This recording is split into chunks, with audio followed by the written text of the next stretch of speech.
मी अंकिता आणि तुमचे स्वागत आहे रिअल पीपल डायरीज मध्ये। नमस्कार, माझे नाव तृप्ती चंद्रकांत भोसले। नमस्कार, मी चंद्रकांत गजानन भोसले। आपला शेळी फार्म आहे।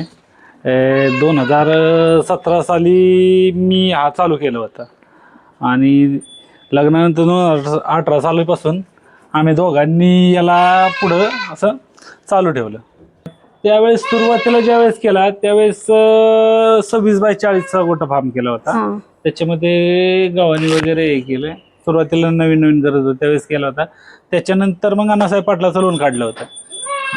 अण्णासाहेब पाटलाचं लोन काढल्यानंतर मग शेळ्या वाढवल्या, एक लेबर ठेवला। त्याच्यामध्ये काय लेबरचं आमचं काय जुळलं नाही। लेबरचं कसं आणि शेळ्या आजारी पडायला लागल्या, बाहेर चारायला व्यवस्थित जागेत नेत नव्हता, काय नव्हता।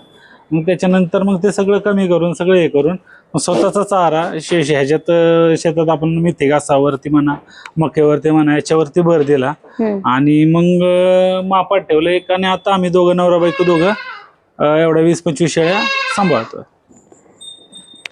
ओके, मग शेळ्यांचं चाऱ्यासाठी मग कसं करता? म्हणजे चारा व्यवस्थापनासाठी तुम्ही त्यांना ओला सुका चाऱ्याचं म्हणजे कसं आहे तुमचं?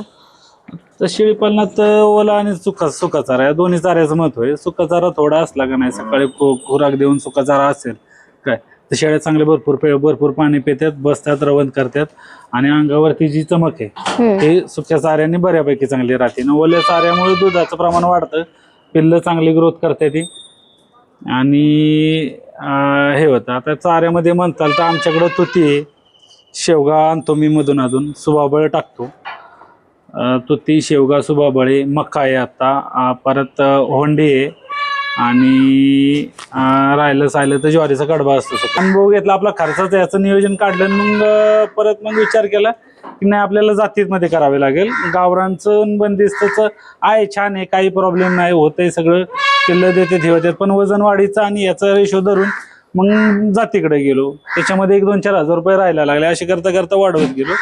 आज आता जवळजवळ चांगले जातवान 20 शेळ्या, 7-8-10 पिल्लं असं आता सध्या आहे। मग आता तुमच्याकडे कोणत्या जातीच्या शेळ्या आहेत? आता कोटाच्या 10 शेळ्या आणि बिटलच्या 10 शेळ्या आहेत।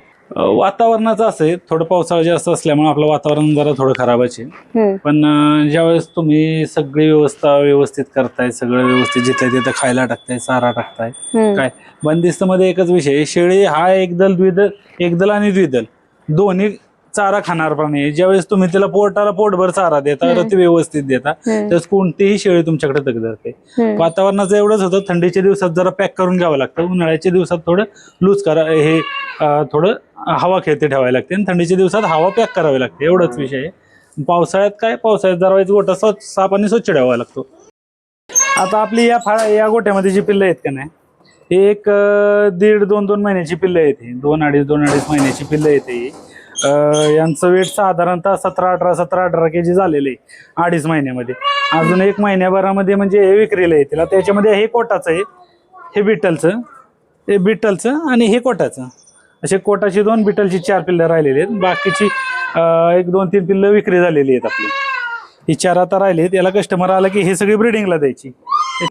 आता ह्याच्यामध्ये ह्या कंपार्टमेंटमध्ये आपले एक 6-7 महिन्याची बोकडं येतात। याच्यामधली ही 3 बोकडं आहेत का नाही, आपण पुढच्या वर्षी बकरीसाठी ही 3 बोकडं ठेवलेली आहेत, बाकीची विकून झाली। जर कोण मध्ये एखाद्याला जर पाहिजे असेल ब्रिडिंगला तर त्यातले आपण ही बोकडं त्यांना ब्रिडिंगला देऊ शकतो। ब्रिडिंगला गेली तर ठीक, नाही गेली तर मग पुढच्या वर्षीसाठी आपण यांना बकरीसाठी यूज करतो। आता या पलीकडच्या कंपार्टमेंटमध्ये 2 पाटी ठेवल्यात, यांच्याच मापाच्या, 5-6 महिन्याच्या, ह्यांच्या शेच्यामधल्या। काही ठराविक पाटी विक्री झाल्या, मग 1-2 पाटीच्या राहिल्या। आपण असं काय करतो, आपण प्रत्येक लॉटच्या वेळेस 1-2 पाटीच्या आहेत का नाही आपल्याला चांगले वाटते त्या फक्त ब्रिडिंगसाठी आपण सेपरेट काढून ठेवतो।